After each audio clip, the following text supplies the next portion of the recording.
ஒரு சாப்ளின் அப்படி சாமந்தி வித்தியாசமாக இருக்க பேர் அப்படின்னு சொல்லிட்டு கதையை கேட்டேன். கேட்டப்போ வந்து உண்மையிலேயே எனக்கு பொறாமப்பட்டேன். ஏன்னா நமக்கு இப்படி ஒரு தாட்டு வரலையே, நம்ம இப்படி யாரையும் சந்திக்காம விட்டோமே. ஏன்னா ஒரு நல்ல கலைஞன்னா நம்மளை விட யாராவது ஏதாவது வித்தியாசமாக ஏதாவது ஒன்று செஞ்சாங்கன்னா ஆட்டோமேட்டிக்காக பொறாம வந்துடணும். நான் உண்மையிலேயே பொறாமப்பட்டாடாடா, நம்ம இந்த மாதிரி ஒரு ஆளை மீட் பண்ணாம விட்டோம், அவர் கரெக்டாக வந்து கேஷ் பண்ணிட்டாரு அப்படின்னு. ஏன்னா அவர் வந்து அந்த கலர் பிளைண்ட் அப்படிங்கிற மாதிரி ஒரு கேரக்டரை வந்து பார்த்துருக்காரு. அப்போ அந்த கலர் பிளைண்ட் அப்படின்னு சொல்லி சொன்னோம்னா அவங்களுக்கு பிளாக் அண்ட் ஒயிட் மட்டும்தான் தெரியும் அப்படின்னு சொல்லும்போது அவங்களுடைய மனோநிலை எப்படி இருக்கும், அவங்கள சுற்றி அட்மாஸ்பியரில் மற்றவங்கெல்லாம் அவங்கள எப்படி பார்ப்பாங்க, அதை வச்சுக்கிட்டு அந்த கேரக்டரை வச்சுக்கிட்டு. ஏன்னா எப்பவுமே ரியல் லைஃப் கேரக்டர்ஸ் தான் நமக்கு வந்து எப்பவுமே என்னைக்கும் பேசப்படக்கூடியது. எனக்கு வந்து அந்த நாட்கள் இன்னைக்கு வரைக்கும் சொல்லிக்கிட்டே இருக்காங்கன்னு சொன்னோம்னா அது ரியலாக சந்தர்பாபனுடைய லைஃப்பில் அவர் ஒய்ஃப் அவர் அனுப்பிச்சு வச்சார். அதை வச்சுக்கிட்டு தான் நான் கதையவே வந்து அந்த நாட்களில் ஸ்டார்ட் பண்ணேன். அந்த மாதிரி ரியல் லைஃப்பில் இருக்கிற கேரக்டர் வச்சு அவர் பண்ணியிருக்காரு. பண்ணது உண்மையிலேயே வந்து எனக்கு கேட்டோன்னையுமே அந்த அவுட்டில் என்ன கதையை சொல்லிவிட்டு அப்புறம் படம் பார்க்கும்போது இன்ட்ரெஸ்ட் இருக்கக்கூடாது, இன்ட்ரெஸ்ட் இல்லாமல் போயிடும். ஆனால் அவர் நேரேட் பண்ணது வந்து எனக்கு ரொம்ப பிடிச்சது. அப்புறம் இன்னொன்று என்னென்னா அது வந்து அதை மட்டும்தான் அவர் சொன்னார். ஸோ அது ரொம்ப உருக்கமாக இருந்தது. ஆனால் நான் இது எப்படி ஃபுல் பிக்சருக்கு இது ஃபியூச்சர் ஃபில்ம் மூலமுக்கு எப்படி பண்ணியிருக்கீங்கன்னா, இல்லை அதில் வேறு லவ் ஸ்டோரியெல்லாம் சேர்த்திருக்கேன் அப்படின்னு சொல்லி சொன்னார். ஸோ லவ் ஸ்டோரிலாம் சேர்த்திருக்கும் போது இதனுடைய டோசேஜ் ஏதாவது குறைஞ்சிருமோ அப்படின்னு சொல்லிட்டு எனக்கு ஒரு சின்ன சந்தேகம் வந்தது. ஆனால் இப்போ வந்து ட்ரெய்லர் 2வது பாட்டுக்கு தான் நான் வந்தேன். ஸோ பாட்டு பார்க்கும்போது ட்ரெய்லர் பார்க்கும்போது அதுலேயும் கொஞ்சம் கவனமாக தான் செஞ்சுருப்பார் அப்படிங்கிறது எனக்கு நம்பிக்கை வந்துருச்சு. இந்த செகண்ட் சாங்கோடு நான் வரும்போது ஓடிட்டு இருந்தது, நல்ல ரிதமிக்கான சாங்கு. அது பஸ்ஸில் இருந்ததுனால அந்த சாங் வந்து இதாகி போச்சு. அதே வெளியே எங்காவது வர்ற மாதிரி இருந்தது அந்த சாங்க்கு டான்ஸ் ரொம்ப பிரமாதமாக பிக்சரைசேஷன் பண்ணியிருக்கலாம். இருந்தாலும் பஸ்ஸில் வந்து ரொம்ப அழகாக அதை மேனிபுலேட் பண்ணியிருந்தாங்க. ஸோ அந்த அளவுக்கு சிறப்பான முறையில் வந்து இதை பண்ணியிருக்காங்க. கண்டிப்பாக நல்லா செஞ்சுருப்பாரு. நான் பாட்டுகளை இப்போ பார்த்தேன். பாட்டுக்கு பார்க்கும்போது அந்த மெயின் இது வந்து எவ்வளோ மனசு தொடர மாதிரி அந்த சாமந்தி கேரக்டர் இருக்கோ, அது இல்லாமல் லவ் ஸ்டோரியும் மற்ற காமெடி விஷயங்கள் எல்லாம் நல்லா இருக்கும் அப்படின்னு சொல்லிட்டு கண்டிப்பாக இந்த படத்தினுடைய வெற்றி விழாலையும் மறுபடியும் கலந்துட்டு பேசுவேன் அப்படின்னு சொல்லிட்டு நம்பிக்கையோடு என்னுடைய வாழ்த்துக்களை தெரிவிச்சுக்கிறேன். நன்றி, வணக்கம். டைரக்டர் பாலசேகரன் தான் வந்து திடீர்னு ஃபோன் பண்ணி இது மாதிரி என்னுடைய அசிஸ்டன்ட் பிரகாஷ் ஒரு படம் பண்ணுறாரு, அது நீ வந்துடணும் அப்படின்னாரு. எப்படின்னா இன்னைக்கு வந்து இயக்குநர்கள் வந்து ரொம்ப ஓப்பனாக இருக்காங்க. உதாரணமாக நான் இயற்கை படம் பண்ணி முடிச்ச பிறகு சௌத்ரி சாரை பார்க்க போகிறேன் படம் பண்ணுறதுக்காக. அந்த படம் பண்ணுறதுக்கு முன்னாடி வரைக்கும் எனக்கு பாலசேகரனை தெரியவே தெரியாது, ஒரு முறையோட அறிமுகம் கிடையாது. ஆனால் கிட்டத்தட்ட ஒரு 5-6 முறை வந்து இயற்கை படம் ரொம்ப சிறந்த படம் அப்படின்னு சொல்லி பாலசேகரன் சார் சொல்லியிருக்காரு சௌத்ரி சார்கிட்ட. அது ஒரு காரணம் நான் வந்து சூப்பர் குட் உள்ள போனதுக்கு. ஸோ ஒரு டைரக்டர் வந்து பழக்கம் தாண்டி இன்னொருத்தனுக்கு வந்து ஹெல்ப் பண்ணியிருக்கிற ஏரியா வந்து ரொம்ப ரேர். அது இப்போ நம்ம சினிமா இப்போ காலகட்டத்தில் நல்லா தான் இருக்கு எல்லாமே.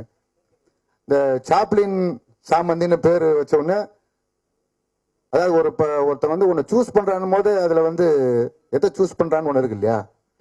பிரகாஷ் வந்து இதை சூஸ் பண்ணிருக்கிறான் போது எனக்கு ஆச்சரியமா இருக்குது. எனக்கு தெரிஞ்ச 2 விஷயத்த சொல்லானுங்கிறேன்.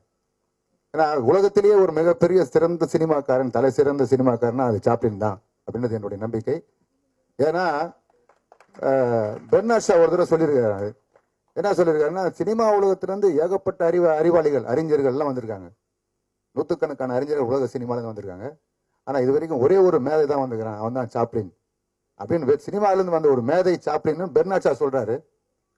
அப்படியாப்பட்ட ஒரு சாப்ளின் மேலே இன்ஸ்பயர் ஆகி பிரகாஷ் வந்து படம் பண்ண. ஏன்னா சாப்ளினை பற்றி எடுக்கும்போது ஒவ்வொரு துணுக்கு கூட மிக சுவையான ஒரு விஷயமா இருக்கு.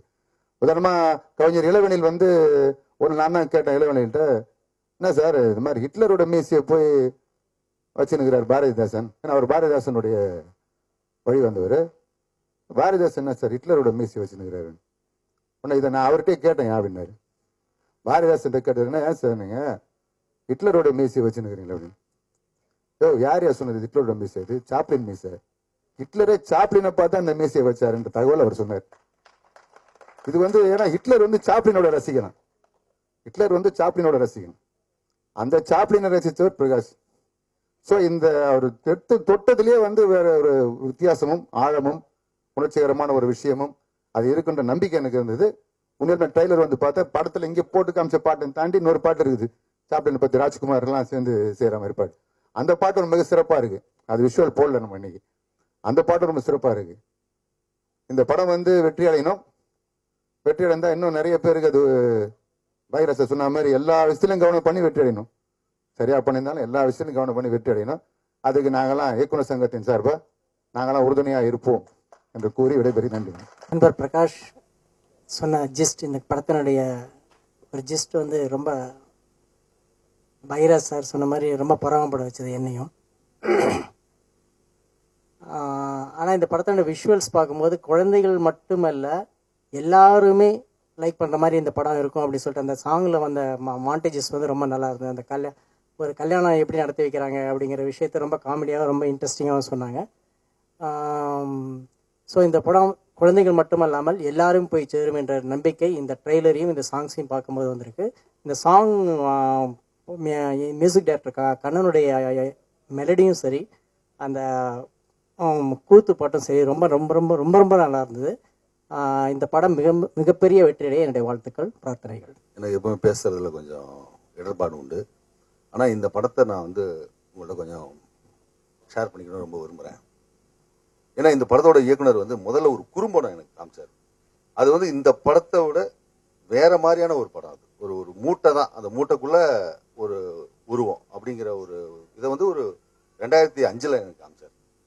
அப்போ வந்து அவர் அசிஸ்டன்ட் டைரக்டர் இல்லை. அப்போவே அந்த அவர்கிட்ட ஒரு ஏதோ ஸ்பார்க் இருக்குன்னு தெரிஞ்சது.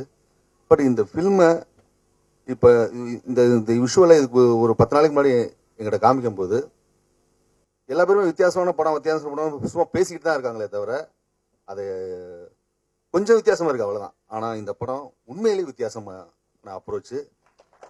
ரொம்ப அதுக்கு மனம் திறந்து என்னுடைய உள்ளத்திலேருந்து நான் பாராட்டுறேன். அந்த பொண்ணுடைய கண்கள் வந்து அவ்வளவு கவித்துவமா இருக்கு. அந்த நடிச்ச அந்த பொண்ணோட கண்ணு அவ்வளோ எமோஷனலா அந்த அந்த ஷாப்பிங்க்கு இருக்கும்போது இருக்கிற ஒரு விஷயம் அதை அப்படியே எக்ஸ்பிரஸ் பண்ணுது. அதே மாதிரி அந்த மூமெண்ட்டு, ஏன்னா சாப்ளினை வந்து கமல் சார் செஞ்சிருக்காரு. அதுக்கப்புறம் இந்த பொண்ணு அதற்கு விட சிறப்பாக செஞ்சிருக்கிறதா நான் நினைக்கிறேன். நான் ரொம்ப அருமையாக பண்ணியிருக்கேன் அந்த பொண்ணு. அதாவது எனக்கு வந்து இந்த கம்போசர் கண்ணன் சார் வந்து ஏற்கனவே அந்த அந்த படத்துலேயே எனக்கு ஒரு இம்ப்ரெசிவாக இருந்துச்சு. ஆனால் இதில் அவ்வளவு பிரமாதம் பண்ணியிருக்காரு, டு த கோர் பிரமாதம் பண்ணியிருக்காரு. இது மியூசிக் நாலேஜ் இருக்கிறவங்க நல்லாவே புரிஞ்சுக்குவாங்க. அவர் சொன்ன மாதிரி அந்த அந்த எமோஷனலாக அந்த ட்ரெய்லருக்கு போட்டுருக்காரு பார்த்தீங்களா, அது வந்து இதுவரையும் யாருமே அட்டன் பண்ணாது. ஹேட்ஸ் ஆஃப் யூ சார், ரொம்ப அருமையாக பண்ணியிருக்கீங்க. நான் ரொம்ப எமோஷனலாக சொல்கிறேன். நான் எடிட்டிங்லேருந்து அந்த கேமரா ஒர்க்லேருந்து அதை அவ்வளவு துல்லியமாக இவ்வளோ ஒரு பிரில்லியண்டான டெக்னிக்கல் க்ரூ ஃபார்ம் ஆகிட்டு இருக்காங்க.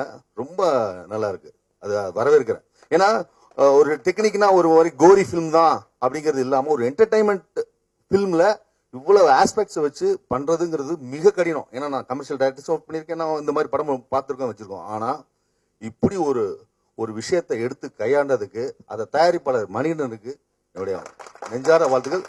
Hats off. இது வந்து பிரமாதமாக ஓடணும். அதுக்கு திரையுலக சேர்ந்தவங்க ஒத்துழைப்பு கொடுக்கணும்னு நான் விரும்புகிறேன். வெறும் வாழ்த்தோடு நிற்காம என்னென்ன பண்ணணுமோ பண்ணணும் அப்படின்னு நான் விரும்புகிறேன். நன்றி, வணக்கம்.